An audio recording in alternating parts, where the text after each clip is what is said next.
we heard Mr. Waltz say earlier today he does believe the Ukrainians will eventually come to the table and agree to the deal in some form, but we're frustrated that he was critical publicly in the aftermath of the offer. Welcome to Reporter's Notebook, where we talk to the Washington Examiner's top journalists about the stories breaking on their beats. I'm Jim Antle, and I'm joined today by defense reporter Mike Brest. Mike, there's been a lot of activity on the Russia-Ukraine front. President Trump has been outspoken. What's the latest? So the latest right now is that the White House has sort of doubled down on its strategy, even though it doesn't have Ukraine's support. And so what I mean by that is earlier this week, senior U.S. officials met with senior Russian officials in Saudi Arabia. It was the first time that these leaders have met since, obviously, the Trump administration started, but it was the first face-to-face meeting between U.S. and Russian officials since the war began now almost 3 years ago. And so Ukrainian leaders felt like they had been left out of this meeting. And from the U.S. perspective, they felt like they were there on behalf of the Ukrainians. Right. And so there's been back and forth in public comments between President Trump and President Zelensky. President Trump accused him of being a dictator, which is a reference to the fact that Ukraine didn't hold its normal elections last year, because in the Ukrainian constitution, you're not allowed to hold elections in the when the country is under martial law, which the government declared at the beginning of the war. Not only that, holding elections right now would be incredibly difficult for Ukraine, in part because Russia's currently occupying 20% of the country.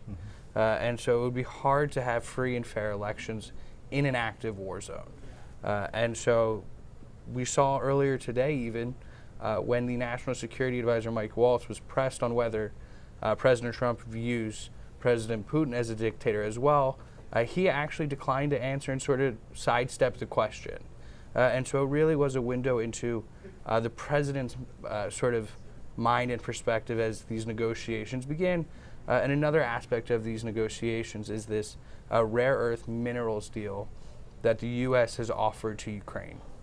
And so to give a little background, Ukraine is very rich in rare earth minerals that are used often in technology.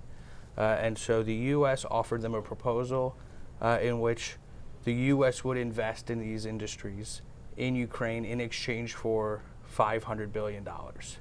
Ukraine and President Zelensky declined the offer initially, which frustrated the United States.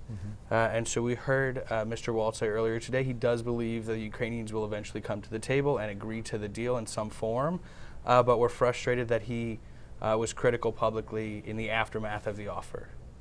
And of course, there has been, there's that deal that Trump has tried to strike, and there's also sort of comments Zelensky made during the campaign that seem to linger in Trump's mind. Yeah, a big part of what's going on now is this is such a dramatic change from the last administration. It's taken recalibration from every party. We've even seen Russian officials say that they're shocked at what the United States' perspective is now compared to only a couple months ago. And so what we're really seeing right now is this massive reaction in response to this different stance taken by the United States. So we've also seen some fairly horrific images coming out of Israel and Gaza in recent weeks. There's been talk about what Hamas may do in terms of releasing remaining hostages. What is the status of that? So earlier today, Hamas released the bodies of 4 hostages who were killed at some point over the course of the conflict, including the 3 of whom were members of the Bibas family, which really sort of symbolized the Israeli psyche after the war, because it was a family of 4, 2 kids under the age of 5. The 2 children came back with their mother, their bodies, and their father, who was also kidnapped by Hamas during the October 7th attack, is alive and was released earlier this month in an earlier batch of hostages. And so at this point, there aren't that many hostages left that Hamas has already agreed to free, that they haven't yet.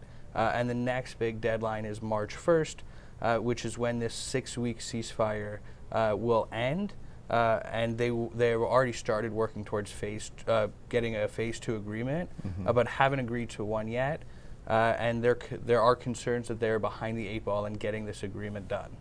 So is it considered likely that Israel will resume hostilities if they don't have a successful phase 2 negotiation? There is belief that Israel could restart negotiations, but there also is a clause in the deal that if the parties are close and there's belief that there's a good faith effort being made, that the 6-week pause could be extended, which would prevent Israel from restarting its operations. But that has been one of the big sticking points, is they want the ability to restart them if they believe they need to. Thank you, Mike.